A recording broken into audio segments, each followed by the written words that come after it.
అంటే ప్రస్తుత దినాల్లో ఎవరిని నమ్మలేం.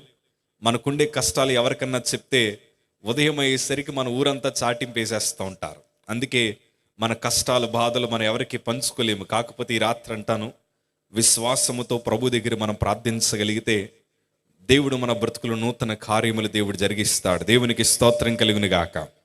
హల్లెలూయా. సో మనం దేవుని మందిరానికి వస్తున్నప్పుడు, దేవుని సందులో కూర్చుంటున్నప్పుడు మనము ఒక పద్ధతిని అనుసరిస్తే ఈ ఆరాధనలు ముగించబడే లోపులో ఉన్నతమైన కార్యాలు మనం ఖచ్చితంగా చూస్తాం. అదే పద్ధతి అంటే, మనం మందిరానికి వచ్చినప్పుడు దేవుడు కార్యము జరిగించాలి అని మనం ఆశ కలిగి రావాలి.